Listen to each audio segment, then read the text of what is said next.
Good morning, students. Welcome to next lecture. As you know, in the previous lecture, we have discussed about post-fertilization and its structure and events. Post-fertilization को 4 main events में divide किया हुआ है. That is a development of endosperm, development of embryo, maturation of ovule into seed and maturation of the ovary into the fruit. तो इनको one by one हम discuss कर रहे हैं post-fertilization में. Development of endosperm and development of embryo हम लोग पढ़ चुके थे प्रीवियस लेक्चर में. Now today we are going to discuss about seed. As you know that seed is the final product of sexual reproduction. Sexual reproduction के बाद जो plant से हमें फाइनल प्रोडक्ट मिला है दैट इज़ अ सीड. और seed को हम सिंपल वर्ड्स में कहें तो fertilized ovule is known as a seed, क्योंकि जब ओब्यूल की फर्टिलाइजेशन होगी, एग की फर्टिलाइजेशन मेल गमीट से होगी तो जाइगोट बन गया, जाइगोट से एम्ब्रियो बन गया. और जो सेंटर में 2 पोलर न्यूक्लियाई थी उनकी फर्टिलाइजेशन दूसरे मेल गमीट से हुई तो एक ट्रिप्लॉइड न्यूक्लियस बना जिसको प्राइमरी एंडोस्पर्म न्यूक्लियस कहते हैं. और जो सेंट्रल सेल था, जो एम्ब्रियो सैक का पूरा सेल था, वो कन्वर्ट हो गया प्राइमरी एंडोस्पर्म सेल, जो एंडोस्पर्म में डेवलप हो गया. ये डेवलपमेंट हम एंडोस्पर्म और एम्ब्रियो की पढ़ चुके हैं. तो एक तरह से जब ओब्यूल की फर्टिलाइजेशन होगी तो वो किस में कन्वर्ट हो गया? सीड. तो वो जो सारा स्ट्रक्चर था एंडोस्पर्म प्लस एम्ब्रियो, जो एंडोस्पर्म बना प्लस उसके अंदर जो एम्ब्रियो डेवलप हुआ, इन दोनों को मिला के क्या कहा जाता है? सीड. एक mature seed. So fertilized ovule is that is a mature seed. The next है, आपको पता है कि सीड किसके अंदर बनते हैं? फ्रूट्स के अंदर बनते हैं. Next that is a structure of the seed. Seed के स्ट्रक्चर में 3 मेन पार्ट्स हैं. The protective covering of seed that is known as a seed coat, cotyledon जो सीड के अंदर खाना स्टोर करता है, एंड सबसे इंपॉर्टेंट पार्ट है सीड के अंदर एम्ब्रियो एक्सिस, जिससे नेक्स्ट प्लांट बर्थ लेगा, नेक्स्ट जनरेशन बर्थ लेगी. तो 3 मेन पार्ट्स हैं. सबसे पहले कॉटिलीडन. कॉटिलीडन क्या होता है? The food storage tissue inside the seed is known as a cotyledon, जो खाना प्रोवाइड करवाएगा एम्ब्रियो की फर्दर ग्रोथ या फर्दर जर्मिनेशन के लिए, सीड की जर्मिनेशन के लिए. जैसा कि आपको पता है कि जब एम्ब्रियो डेवलप हो रहा था तो उसको भी खाना चाहिए, तो वो कौन प्रोवाइड करवाता है? एंडोस्पर्म को प्रोवाइड करवाता है. लेकिन कुछ एक सीड में एम्ब्रियो जो है जब डेवलप हो रहा था तो सारे के सारे एंडोस्पर्म को कंज्यूम कर चुका होता है. अब उस एम्ब्रियो को जब तक वो सीड जिंदा रहेगा, जब तक वो सर्वाइव करेगा और जब वो जर्मिनेट करेगा, जब नया पौधा बनाएगा तो और खाना चाहिए. तो एंडोस्पर्म तो खत्म हो चुका है, अब और खाना कहाँ से आएगा? कॉटिलीडन से. तो उन सीड्स में क्या होता है कि कॉटिलीडन के अंदर खाना स्टोर हो जाता है और वो फर्दर ग्रोथ के लिए, एम्ब्रियो की ग्रोथ, उसकी जर्मिनेशन के लिए खाना प्रोवाइड करवाता है. लेकिन कुछ एक ऐसे सीड्स हैं जिनमें एंडोस्पर्म भी रहता है और कॉटिलीडन भी बन जाता है, तो उसमें डबल खाना स्टोर रहता है. एंडोस्पर्म के अंदर भी खाना होता है और कॉटिलीडन के अंदर भी खाना होता है. तो ये आप आगे नेक्स्ट टॉपिक में ये टाइप्स पढ़ेंगे सीड की. आपने इतना याद रखना है कि कुछ एक सीड जो हैं उनमें खाना जो है वो कॉटिलीडन में स्टोर होता है और एंडोस्पर्म में भी स्टोर होता है. So next we are going to discuss about 2 type of the seeds on the basis of presence of endosperm. किस में एंडोस्पर्म है और किस में नहीं है, उसके बेस पे मेच्योर सीड्स को 2 पार्ट्स में डिवाइड कर दिया है, albuminous and ex albuminous. Albuminous seed को एंडोस्पर्मिक सीड और एक्स एल्ब्यूमिनस सीड को नॉन एंडोस्पर्मिक सीड भी कहते हैं. देन एक्स एल्ब्यूमिनस सीड का third name non albuminous seed भी है. तो आपने कंफ्यूज नहीं होना है. Non albuminous, ex albuminous and non endospermic, ये तीनों एक तरह के सीड हैं. और albuminous and endospermic seed are same type. So सबसे पहले है that is the first one is a non albuminous seed. Non मतलब नहीं, जिसके अंदर एंडोस्पर्म जो है वो नहीं बचा है, क्योंकि एम्ब्रियो की जब ग्रोथ हुई, एम्ब्रियो जब डेवलप हुआ, एम्ब्रियो जब मेच्योर हो गया तो उसके मेच्योरेशन तक, सीड के मेच्योर होने तक और एम्ब्रियो के मेच्योरेशन तक सारा का सारा एंडोस्पर्म कंज्यूम कर लिया गया और उस सीड के अंदर अब एंडोस्पर्म के कोई भी रिमेन्स नहीं हैं. लेकिन फर्दर उसकी अभी जब एम्ब्रियो जर्मिनेट करेगा, सीड जर्मिनेट करेगा, तो उसको अब खाना कहाँ से मिलेगा? क्योंकि एंडोस्पर्म तो खत्म हो चुका है, उसको खाना किससे मिलेगा? कॉटिलीडन से. तो खाना किसके अंदर स्टोर हो गया है? कॉटिलीडन के अंदर स्टोर हो चुका है नॉन एल्ब्यूमिनस सीड्स में. Example is P and groundnut. Next है एल्ब्यूमिनस सीड या एंडोस्पर्मिक सीड्स. ये वो सीड्स होते हैं जिनके अंदर एंडोस्पर्म भी प्रेजेंट है और प्लस कॉटिलीडन भी हैं. तो एल्ब्यूमिनस सीड के अंदर एंडोस्पर्म जो है दैट स्टिल प्रेजेंट. तो ऐसे सीड जिनके अंदर एंडोस्पर्म भी है और कॉटिलीडन भी है that are known as endospermic cotyledonary seeds. और ऐसे सीड्स जिनमें एंडोस्पर्म नहीं है लेकिन कॉटिलीडन प्रेजेंट है, उनको कहते हैं नॉन एंडोस्पर्मिक कॉटिलीडनरी सीड्स.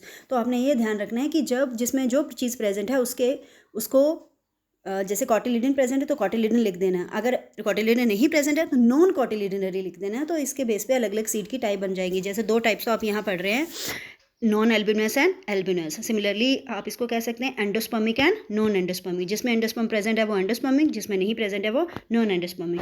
जिसमें कॉटिलीडन प्रेजेंट है वो कॉटिलीडनरी, जिसमें कॉटिलीडन नहीं है वो नॉन कॉटिलीडनरी. क्योंकि कुछ एक ऐसे भी सीड्स हैं जिनमें कॉटिलीडन जो है वो एम्ब्रियो की ग्रोथ के दौरान, एम्ब्रियो की डेवलपमेंट के दौरान कंज्यूम कर लिया, बनता तो है लेकिन कंज्यूम कर लिया जाता है, और उनमें जो है फर्दर एम्ब्रियो की ग्रोथ के लिए एंडोस्पर्म हेल्प करता है। तो ये आगे डिफरेंट टाइप हैं। यहाँ पे आपने दो मेन चीज़ें याद रखनी है, that is the endospermic non endospermic seed या albuminous and non albuminous seed. उसके एग्जाम्पल भी आपने पढ़ लिया। नॉन एल्बुमिनस और नॉन एंडोस्पर्मिक का एग्जाम्पल है पी ग्राउंडनट, और एल्बुमिनस जिसके अंदर एंडोस्पर्म प्रेजेंट होता है या एंडोस्पर्म में प्रेजेंट होता है, उस एंडोस्पर्मिक सीड जिसको कहते हैं, उसका एग्जाम्पल है व्हीट, मेज, बार्ले एंड कैस्टर।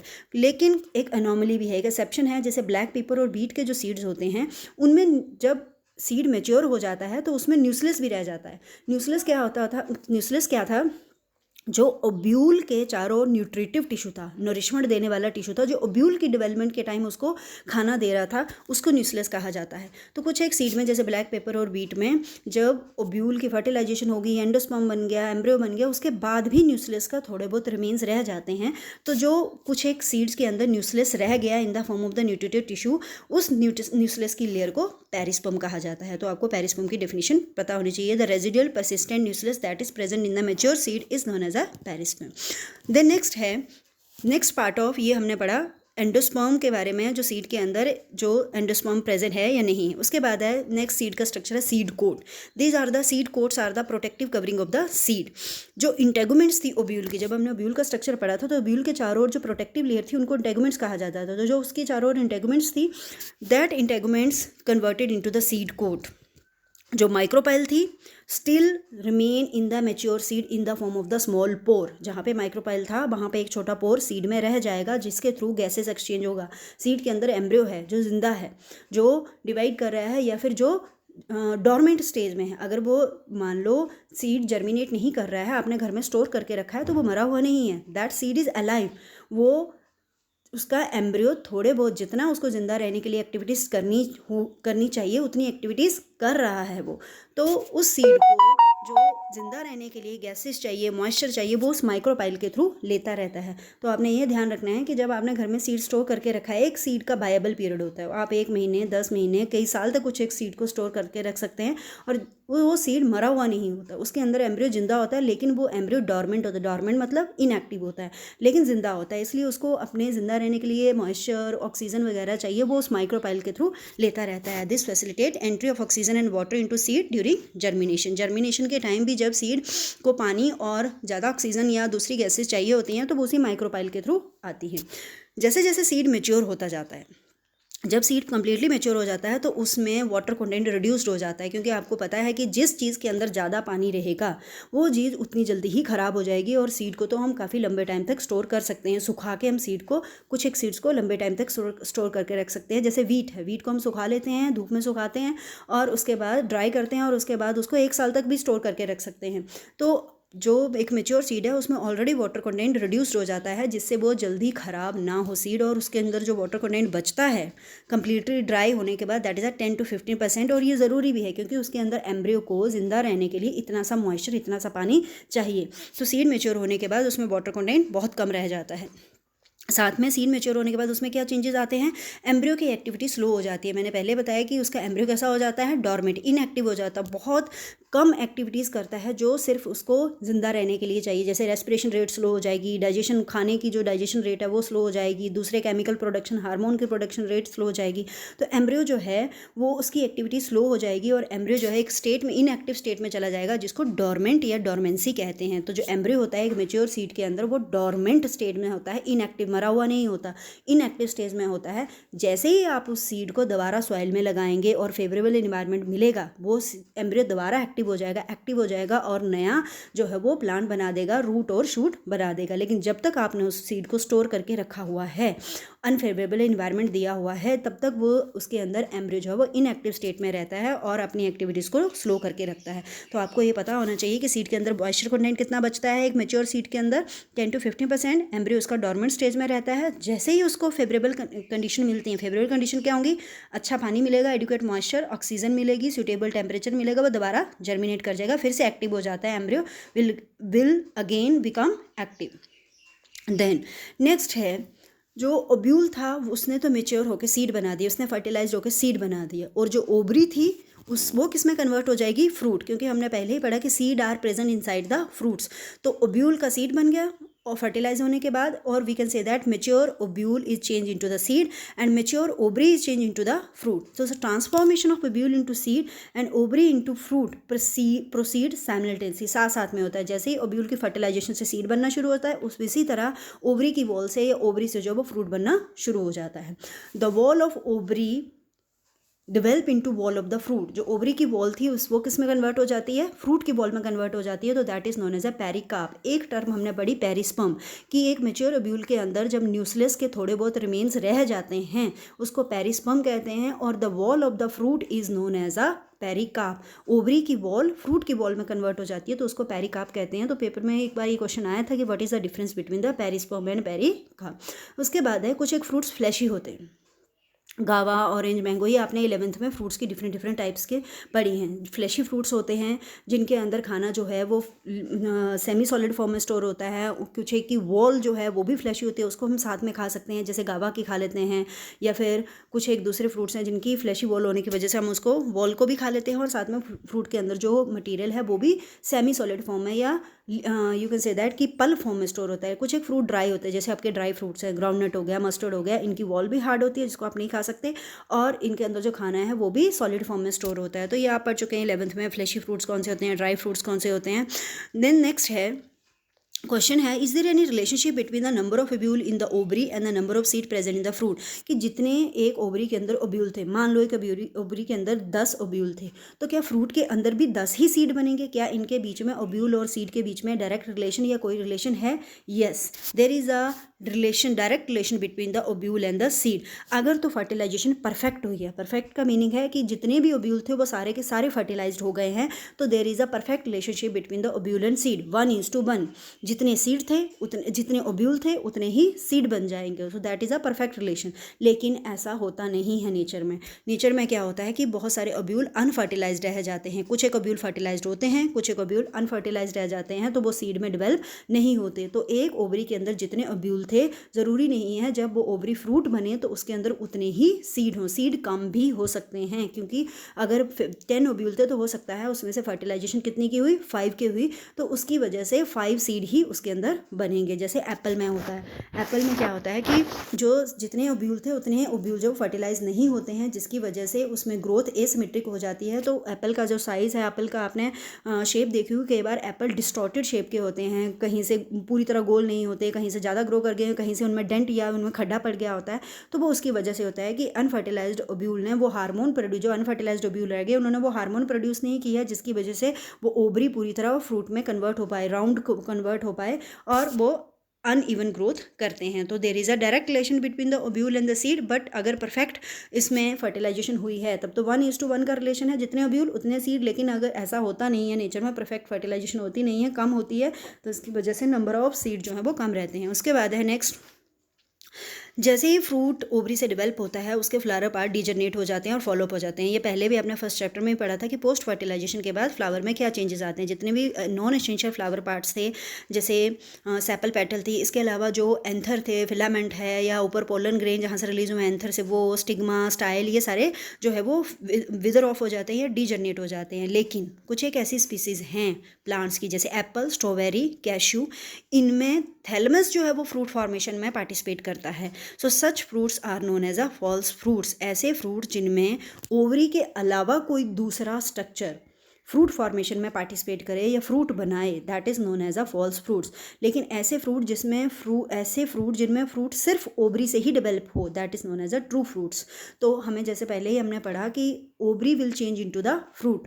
तो अगर ओवरी से ही सिर्फ फ्रूट बना है तो वो ट्रू फ्रूट हुआ. लेकिन ओवरी के अलावा किसी और स्ट्रक्चर से अगर फ्रूट बना है, उस फ्लावर में से और बहुत सारे स्ट्रक्चर थे, थैलमस था उसमें प्लेसेंटा था ओब्यूल का, उसमें न्यूक्लियस था, उसमें इंटेगुमेंट्स थे, अगर इनमें से किसी से फ्रूट बन रहा है तो that is a false fruit. जैसे एप्पल में जो फ्रूट बनता है वो थैलमस से बनता है, तो that is a false fruit.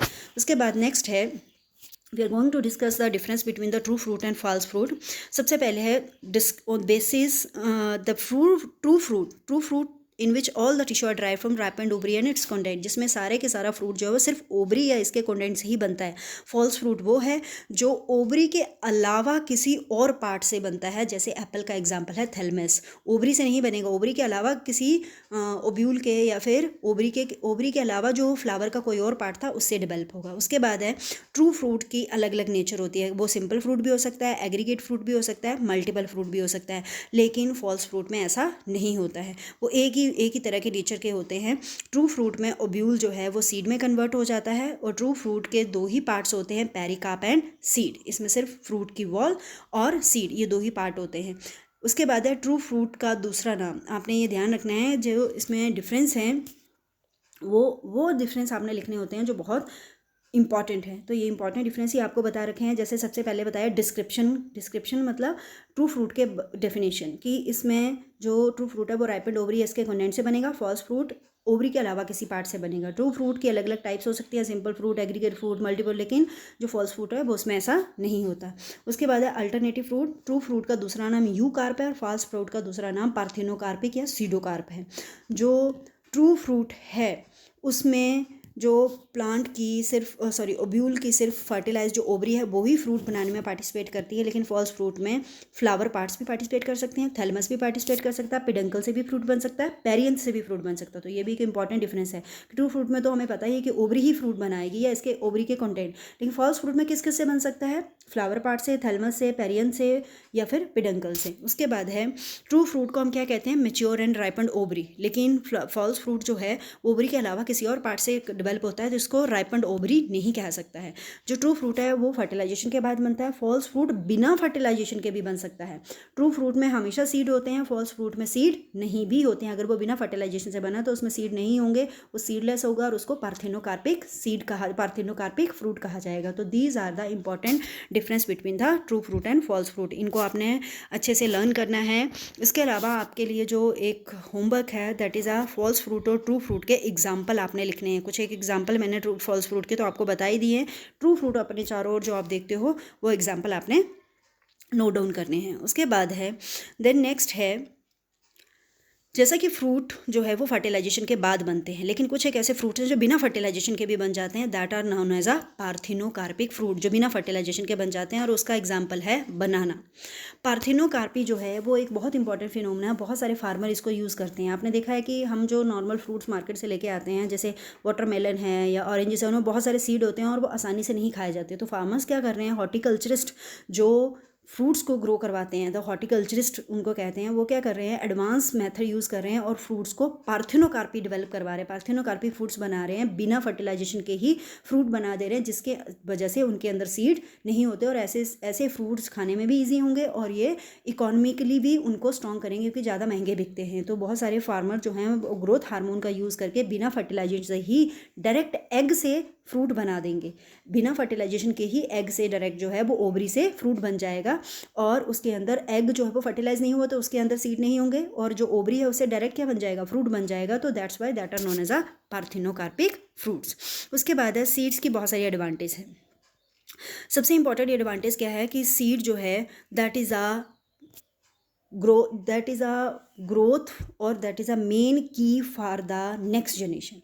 जो नेक्स्ट जनरेशन ग्रोथ करने वाली है या बर्थ लेने वाली है वो सीड के अंदर बंद है, that is a embryo. Next, seed जो है वो एक जगह से दूसरी जगह जो है वो लाइफ को ले जाएगा। सीड डिस्पर्सल करते हैं, डिस्पर्सल होता है एक जगह से दूसरी जगह जाते हैं, विंड, वाटर, इंसेक्ट, एनिमल्स से की बॉडी के साथ या फिर किसी दूसरे मेथड को पानी के साथ वो एक जगह से दूसरी जगह चले जाते हैं। तो वो लाइफ को डिस्पर्स कर रहे हैं, स्पीसीज़ को एक जगह से दूसरी जगह फैलाने में, एक जगह से दूसरी जगह उनकी कॉलोनी बनाने में हेल्प करते हैं। नेक्स्ट है, सीड के अंदर सफिशेंट खाना होता है। यंग सीडलिंग जो हैं, जो उसमें से नई सीडलिंग निकलेगी, नया प्लांट, बेबी प्लांट निकलेगा, उसके लिए सीड के अंदर इतना खाना स्टोर होता है कि वो उस यंग प्लांट को आसानी से खाना प्रोवाइड करवा सकता है। तो ये भी एक सीड का फ़ायदा है कि उसको हमें सीड को जर्मिनेट करवाने के लिए हमें कुछ नहीं देना पड़ता। सीड के अंदर ऑलरेडी इतना खाना होता है कि वो खुद उसको जर्मिनेट करवा देता है। नेक्स्ट है, सीड जो है वो हम लोगों को भी खाना प्रोवाइड करवाता है। जैसे व्हीट खाते हैं, मेज़ खाते हैं, बहुत सारे ये हमारे स्टेपल फूड है, बार्ले हो गया, जो सीड के अंदर खाना स्टोर है उसी खाने को हम लोग भी, तो seed is providing food to the human and animals also. Next है, सीड के अंदर सेक्सुअल रिप्रोडक्शन से बना है। सेक्सुअल रिप्रोडक्शन से बनने की वजह से उसमें अंदर नई वेरिएशन है, न्यू जेनेटिक कॉम्बिनेशन है, क्योंकि उसमें दो अलग अलग पेरेंट्स के गैमेट्स फ्यूज हुए हैं और न्यू कॉम्बिनेशन ऑफ जीन्स बना है। तो जो नेक्स्ट जनरेशन सीड बनाएगा वो प्लांट जो है वो इस एनवायरनमेंट में बेटर अडेप्टेड होंगे और अपने पेरेंट्स से थोड़ा बेटर होंगे। तो these are the benefits of seed. तो सीड के जो एडवांटेज हैं या सीड के जो यू कैन से दैट उसके फ़ायदे हैं वो आपने 1 बाय 1 पॉइंट्स फॉर्म में लिखने हैं। यहाँ तो पैराग्राफ फॉर्म में डिस्कस किए हैं, लेकिन आपने पॉइंट्स फॉर्म में लिखने हैं कि सबसे पहले seed is a final product of the reproduction. Number 2, seed जो है वो उसी की वजह से नेक्स्ट जनरेशन बर्थ ले रही है। Seed is the link between the previous generation and next generation. जो ओल्ड जनरेशन है और जो नई जनरेशन बर्थ लेने जा रही है उसमें जो की लिंक है वो सीड है। सीड लाइफ को एक जगह से दूसरी जगह डिस्पर्स करने में हेल्प करता है। सीड के अंदर सफिशिएंट फूड होता है, जो यंग सीडलिंग जो निकलेंगी, नया बेबी प्लांट निकलेगा, उसको खाना प्रोवाइड करवाएंगे। सीड के अंदर खाना जो स्टोर है वो हम लोगों को भी खाना प्रोवाइड करवा रहा है। सीड के जो सीड कोट हैं that is protecting the young embryo. Seed के अंदर जो न्यू सेक्सुअल रिप्रोडक्शन से बना है तो न्यू कॉम्बिनेशन ऑफ जीन आए हैं, तो इसलिए नेक्स्ट जनरेशन जो आएगी वो अपने पेरेंट्स से थोड़ी वेरिएशन होंगी उसमें, और वो अच्छी वेरिएशन हुई तो वो सीड जो है वो जो प्लांट बर्थ लेगा वो अपने पेरेंट्स से बेटर होगा। So these are the advantage of seed. उसके बाद है seed is the basis of agriculture. जितने भी एग्रीकल्चर हो रहा है उसका सारा बेसिस किस पर है? सीड। सीड लगाएंगे तभी पौधा उगेगा, तभी हमें प्रोडक्शन मिलेगी। देन डिहाइड्रेशन और dormancy of mature seeds are crucial for the stage. लेकिन कभी भी सीड को स्टोर करने के लिए सबसे इंपॉर्टेंट है उसकी डॉर्मेंसी, उसको इनएक्टिव होना चाहिए और उसको डिहाइड्रेट करो, उसका पानी का कंटेंट, उसको सुखाना पड़ेगा, पानी का कंटेंट कम करना पड़ेगा, जिसकी वजह से हम उसको पूरा साल स्टोर कर सकते हैं और पूरा साल उसको खाना के फॉर्म में, फूड की फॉर्म में यूज़ कर सकते हैं और नेक्स्ट साल तक उसका स्टोर करके वेट कर सकते हैं कि नेक्स्ट ईयर जब हम वही क्रॉप ग्रो करवाएंगे तो वो सीड वैसा का वैसा हम सीड में जब हम लगाएंगे तो वो ग्रो करके सॉइल में लगाएंगे तो वो ग्रो करके नया पौधा बना देंगे। जैसा मैंने पहले ही बताया कि मेज़ वीट के साथ लोग करते हैं, जैसे ही वीट निकली उसको अच्छे से सुखाते हैं, फिर अच्छे से एयर टाइट कंटेनर में उसको स्टोर करके रख लेते हैं, जिससे जो है वो ड्राई रहे, मॉइस्चर ना पकड़े और नेक्स्ट ईयर जब हम दोबारा उसको सो करें तो वो आसानी से ग्रो कर जाए। तो उसकी डिहाइड्रेशन और उसकी डॉर्मेंसी बहुत इंपॉर्टेंट है, जिससे हम नेक्स्ट ईयर उसको यूज़ कर पाएँ या खाने के फॉर्म में उसको यूज़ कर पाएँ। बिना सीड के एग्रीकल्चर जो है वो बहुत रेयर है कि हम कर सकते हैं। वेजिटेटिव प्रोपोगेशन कर सकते हैं, लेकिन जो मेन प्लांट्स हैं जिनको हम स्टेपल फूड की फॉर्म में यूज़ करते हैं वो उनको हम सीड से ही लगा सकते हैं। तो एग्रीकल्चर का बोन है, एग्रीकल्चर का जो you can say that back bone है वो सीड है। बहुत सारे ऐसे प्लांट हैं जिनको हम पार्थेनोकार्पी कर सकते हैं, जिनको हम वेजिटेटिव प्रोपोगेशन से ग्रो करवा सकते हैं, लेकिन उनके ऊपर पूरा एग्रीकल्चर वो पूरी जनरेशन या पूरे वर्ल्ड को खाना प्रोवाइड नहीं करवा सकते वो पौधे।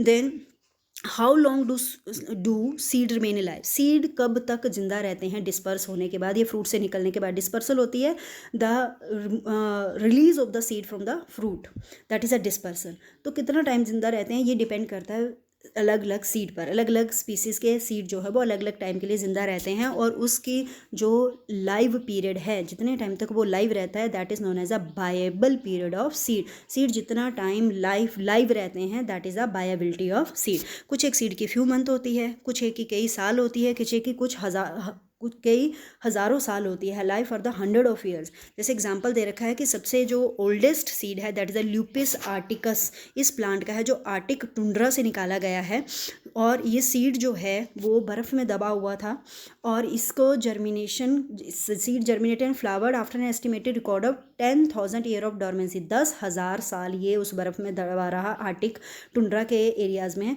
और 10,000 साल के बाद जब इस सीड हमें मिला तो उसको जब हमने बीजा गया तो उसमें से नए फ्लावर और नए फ्रूट निकल आया। इसका मतलब ये सीड जो है वो 10,000 साल तक जो है वो डॉर्मेंट रहा और 10,000 साल इसकी क्या हुई? बायबिलिटी हुई। उसके बाद एक और रिकॉर्ड है, डेट पाम के जो सीड हैं वो 2000 साल तक बायबल रहते हैं। फोनिक्स डेक्टिलीफेरा, ये आर्कियोलॉजिकल एग्जीबिशन, आर्कियोलॉजिकल मतलब जो खुदाई की गई पुरानी चीज़ों की, वहाँ से ये सीड, इसका सीड मिले हैं और ये भी जो है वो बहुत लंबे टाइम तक, कई हज़ारों साल तक ये जो है वो ज़मीन में दबा रहा और अभी भी वो सीड जो है वो बायबल है। Then after completing a sexual reproduction of flowering plant, जो ओब्यूल है वो तो सीड में कन्वर्ट हो गया और जो ओवरी है वो फ्रूट में डेवलप हो गई। देन नेक्स्ट क्वेश्चन है हमारे पास, that is how many eggs are present in the embryo sac. ये क्वेश्चन है आपके लिए। Then how many embryo sac are present in an ovule, how many ovule are present in an ovary, and how many ovaries are present in a typical flower, how many flower are present on a tree. तो ये 5 to 6 question हैं, ये आप लोगों ने attempt करने हैं. अगर आप नहीं अटैम्प्ट कर पाए तो मुझे कमेंट बॉक्स में बताना है, मैं इनके आंसर आपके साथ डिस्कस करूँगी, लेकिन ट्राई करना है कि आपने इनके आंसर जो है वो फाइंड आउट करने हैं. This is the homework for you. The next है कुछ एक ऐसे फ्रूट्स हैं, दैट इज़ ऑर्किड फ्रूट्स हैं, that is each fruit contain 1000 of टिनी seed. एक फ्रूट के अंदर कई हज़ारों सीड्स होते हैं.